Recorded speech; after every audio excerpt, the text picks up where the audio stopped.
Bulletin की शुरुआत बिहार चुनाव की खबरों के साथ। बिहार में आज पहले चरण के चुनाव का प्रचार थम जाएगा। 28 तारीख को बिहार के 16 जिलों में 71 सीटों पर वोट पड़ेंगे। इन सीटों पर पूर्व मुख्यमंत्री जीतन राम मांझी समेत कई बड़े उम्मीदवारों की सियासी प्रतिष्ठा दांव पर है। जिन सीटों पर बुधवार को मतदान होना है, पिछले चुनाव के नतीजों के मुताबिक वहां बराबरी का मुकाबला है।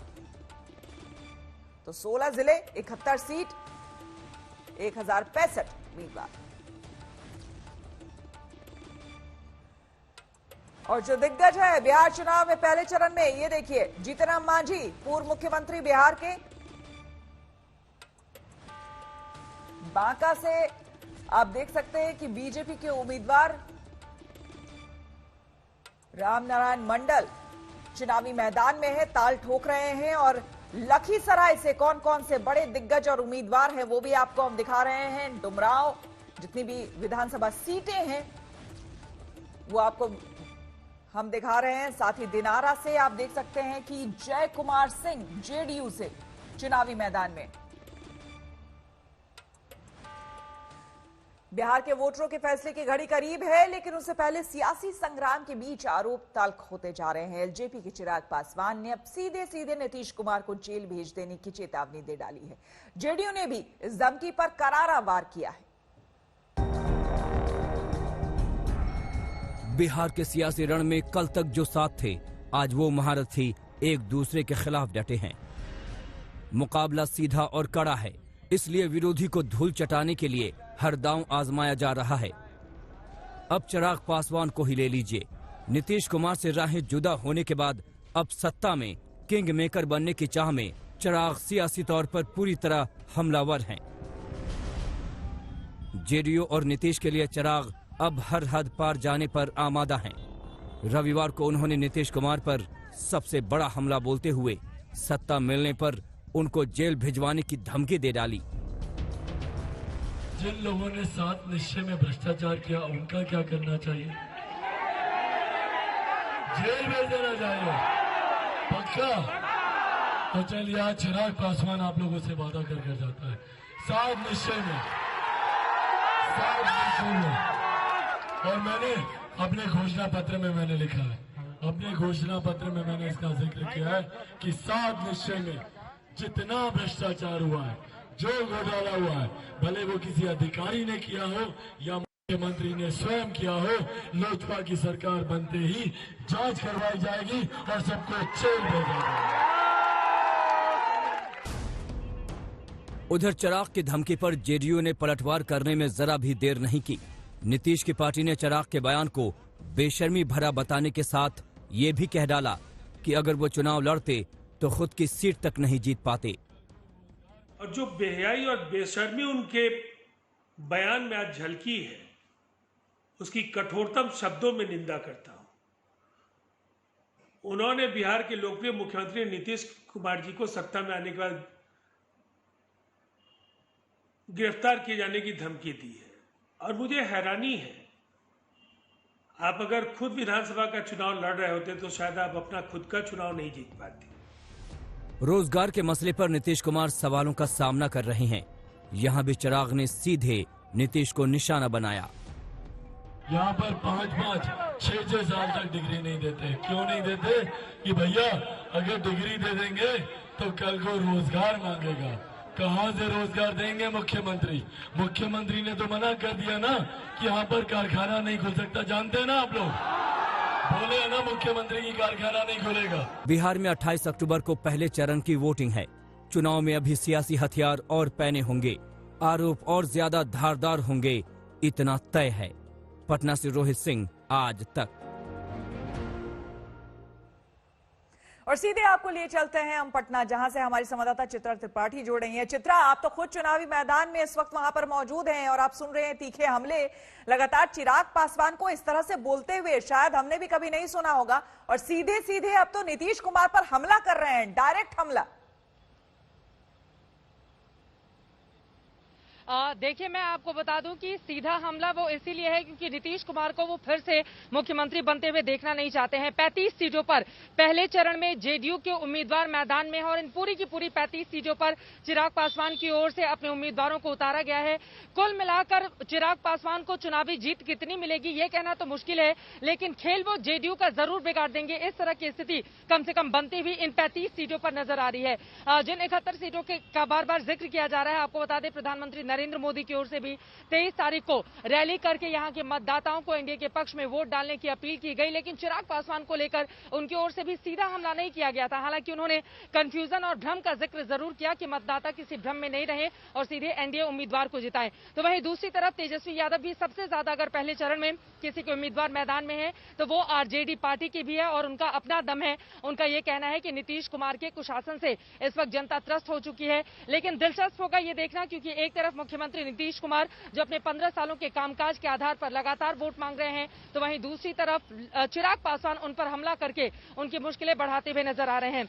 जीतन राम मांझी सबसे वीवीआईपी कैंडिडेट इस वक्त मैदान में है, पूर्व मुख्यमंत्री भी रहे। गया मैं जब उनके पास गई थी तो उन्होंने भी अपनी जीत के दावे किए हैं और कहा है कि एनडीए को लेकर किसी तरह की भ्रम की स्थिति नहीं है। लेकिन बेहद महत्वपूर्ण होगा श्वेता ये देखना कि अब की बार जनता किस बिहारी को कुर्सी पर बिठाती है और किसे बाहर का रास्ता दिखाती है। लेकिन चुनाव बहुत ज्यादा दिलचस्प हो गया है। पहले ये माना जा रहा था कि चुनाव इतना ज्यादा दिलचस्प नहीं होगा, एक तरफा वन साइडेड की बात कही जा रही थी, लेकिन पिछले अगर 15-20 दिनों की हम बात करें तो यहाँ पर कड़ा मुकाबला इन तमाम सीटों पर इस वक्त देखने के लिए मिल रहा है। बिल्कुल चित्रा, आप बने रहिए हमारे साथ, आपसे और हम जानकारी लेंगे। लेकिन इस बीच आपको बता दें कि बिहार में चुनावी घमासान में जुबानी जंग तेज हो गई है। इस बार तो नीतीश कुमार भी बार बार मंच से आपा खोते हुए नजर आ रहे हैं। नीतीश की रैलियों में विरोधी नारेबाजी कर रहे हैं। अब तक 2 रैलियों में इस तरह की घटना हो चुकी है।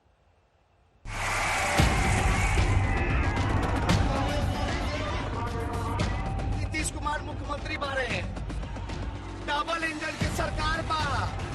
तो मत देना ना, तुम मत देना। तुम 15-20 लोग हो या हजारों लोग हैं। आज नौकरी होगा तो मैं रानू के धुमारे भी ले जाऊंगा।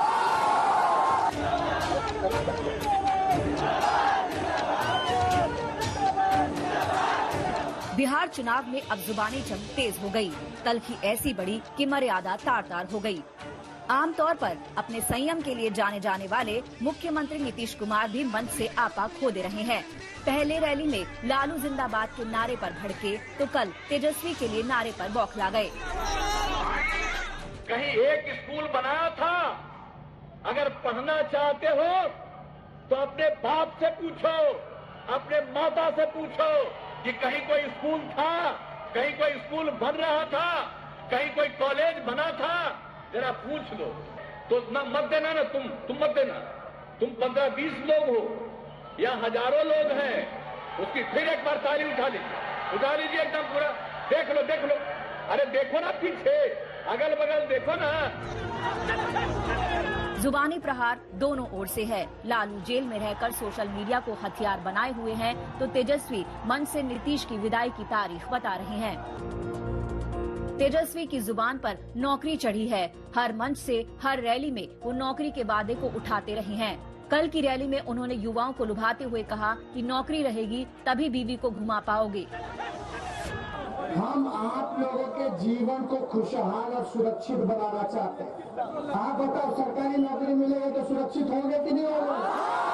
खुशहाल होगा कि नहीं होगा? लड़का नौजवान भाई सबके अच्छा लड़की मिल जाएगा, अच्छा माँ बाप के बाबूजी के माई के दवा खरीदेगा, इलाज करवाएगा, ले जाएगा। आज नौकरी होगा तो मैं रानू के धुमारे भी ले जाऊंगा। ये तो अभी शुरुआत है। चुनावी पारा तो अभी और भी चढ़ेगा। फिर न जाने जुबानी जंग कहां तक पहुंचे, जुबान से क्या क्या निकल जाए। बाढ़ से धर्मेंद्र, हाजीपुर से संदीप आनंद और बेगूसराय से सौरभ कुमार के साथ आज तक ब्यूरो। चित्रा हमारे साथ पटना से बनी हुई है। चित्रा, नीतीश कुमार की रैली में, नीतीश कुमार को अगर देखा जाए तो काफी सीरियस नेता, धीर गंभीर माने जाते रहे हैं, लेकिन वो भी इस बार चुनावी रैली में आपा खोते नजर आ रहे हैं। साफ कह रहे हैं वोटरों को कि भाई वोट देना है तो वोट दो, लेकिन ऐसे हल्ला मत करो। देखिए श्वेता, आपको बता दें बीते 15 सालों की सत्ता विरोधी लहर का सामना नीतीश कुमार इस वक्त कर रहे हैं और जैसा कि लगातार जितने भी ओपिनियन पोल भी सामने आ रहे हैं वो ये बताते हैं कि पिछले बार के मुकाबले इस बार उनकी लोकप्रियता में गिरावट देखी जा रही है।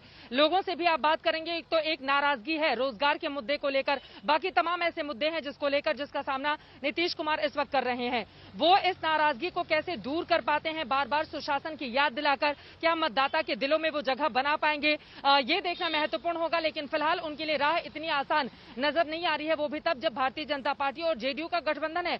4 पार्टियां एक साथ चुनाव लड़ रही हैं एनडीए गठबंधन में, लेकिन उसके बावजूद नीतीश कुमार के लिए बिल्कुल यहां पर स्थिति वैसी नहीं है जैसा कि 2010 में जब बीजेपी के साथ उन्होंने मिलकर चुनाव लड़ा था, या फिर 2005 की बात करें जब भारतीय जनता पार्टी उनके साथ सहयोगी के रूप में थी। और पहले चरण के लिए तो काफी ज्यादा महत्वपूर्ण, क्योंकि 2015 की अगर हम बात करें तो यहां पर सबसे ज्यादा 25 सीटें जेडी ने जीती थी। उसके बाद जेडीयू दूसरे नंबर पर 21 सीटों के साथ थी। 14 सीटों पर भारतीय जनता पार्टी ने, जबकि 8 पर कांग्रेस पार्टी ने जीत दर्ज की थी। तो नीतीश को पता है कि राह इतनी आसान नहीं, लेकिन फिर भी आखिरी दौर तक वो पूरा दम लगाए हुए हैं। बिल्कुल, बहुत बहुत शुक्रिया आपका चित्रा तमाम जानकारी के लिए। रुक करेंगे अगली खबर का, और अब बात उद्धव ठाकरे की। जी हां, दशहरा रैली में महाराष्ट्र के सीएम और शिवसेना सुप्रीमो उद्धव ठाकरे ने बीजेपी पर करारे वार किए। हिंदुत्व से लेकर फ्री कोरोना वैक्सीन तक उद्धव ठाकरे ने खुलकर आरोप लगाए। उद्धव ने राज्यपाल भगत सिंह कोश्यारी को भी नहीं बख्शा।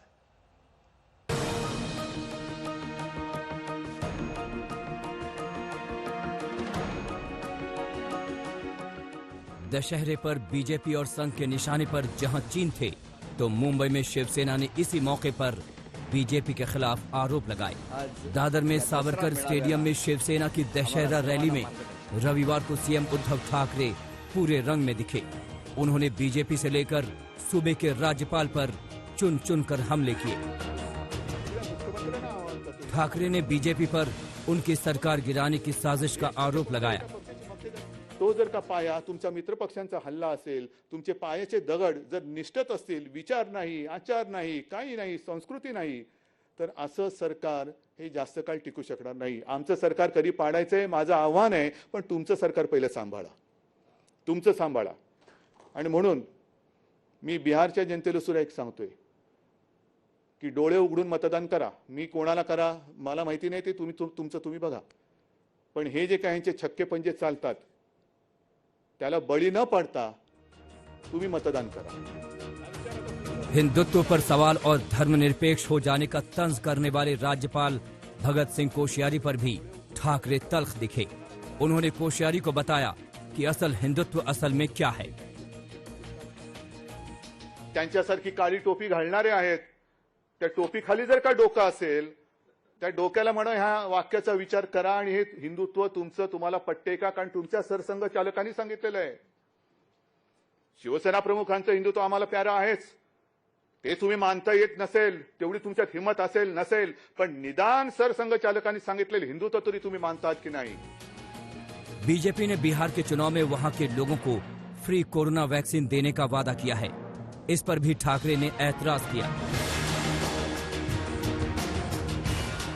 निवडणुकीनंतर कोरोनाची लस सगळ्यांना बिहारमध्ये फुकट देणार। मग आमचा बाकीचा देश जो काय आहे तो काय बांग्लादेश है कि पाकिस्तान है का कजाकिस्तान है? उद्धव ठाकरे ने बीजेपी पर निशाना साधा तो बीजेपी ने भी हिंदुत्व को लेकर एक बार फिर उनको कटघरे में खड़ा करने की कोशिश की। मंदिर नहीं खोलने को लेकर बीजेपी ने उद्धव को तीखे अंदाज में घेरा। जिन्होंने मुख्यमंत्री पद की कुर्सी के लिए राम मंदिर विरोधियों के सामने घुटने टेके, उद्धव जी ठाकरे हिंदुओं की भावना के साथ उनकी पूजा पद्धति, आरती, घंटा नाद के मंदिर के साथ में चेष्टा मत करो। बीजेपी और शिवसेना के बीच हाल के महीनों में दूरी आई है और दशहरा रैली में उद्धव के तेवर बताते हैं कि ये दूरी फिलहाल कम नहीं होने जा रही। भारत माता की।